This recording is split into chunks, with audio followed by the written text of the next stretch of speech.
SpaceX successfully landed its powerful Falcon 9 rocket Monday for the first time, a major milestone in the drive to cut costs and waste by making rockets as reusable as airplanes.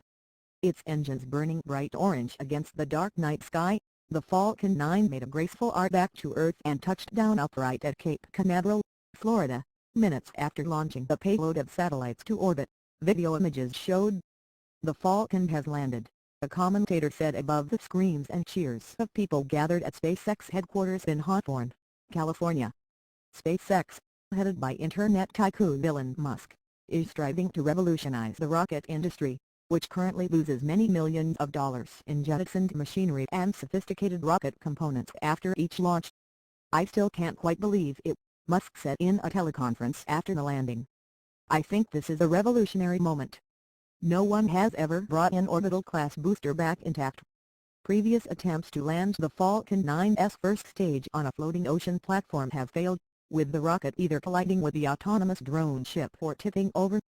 But this time, video images on SpaceX's live webcast showed the tall, white portion of the rocket, known as the first stage, appearing to settle down firmly and stick the landing. The rocket reached the height of 125 miles (200 kilometers) before heading back to Earth and touching down at the former U.S. Air Force rocket and missile testing range that was last used in 1978.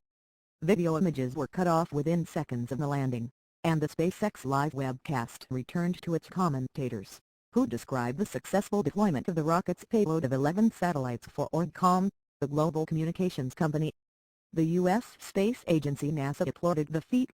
"Congratulations at SpaceX on your successful vertical landing of the first stage back on Earth," NASA said in a tweet.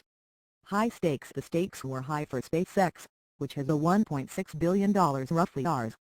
10,609 crores contract with NASA to supply the astronauts living at the International Space Station over numerous back-and-forth trips with its Dragon cargo ship.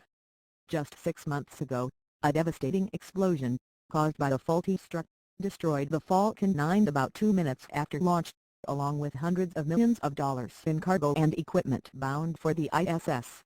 The company fixed that problem and also made the newest version of the Falcon 9 about 30% more powerful than previous iterations, Musk said.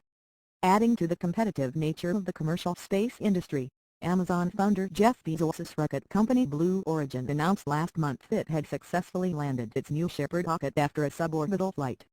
"Congrats at SpaceX on landing Falcon's suborbital booster stage. Welcome to the club," Bezos said on Twitter Monday night.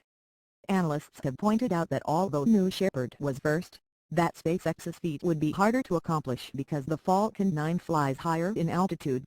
Because SpaceX's vehicle was designed to place a constellation of satellites in orbit, the Falcon 9's first stage flew at significantly greater speeds and more than double the altitude of what New Shepard reached last month, the Commercial Spaceflight Federation said in a statement. It called the landing an incredible achievement in an industry that is seeking to drive down costs and make spaceflight cheaper and more accessible to tourists and adventurers. Canadian astronaut Chris Hadfield added his congratulations. "That was a hard landing to stick. Opens a brand new door to space travel. I look forward to the details," he wrote on Twitter.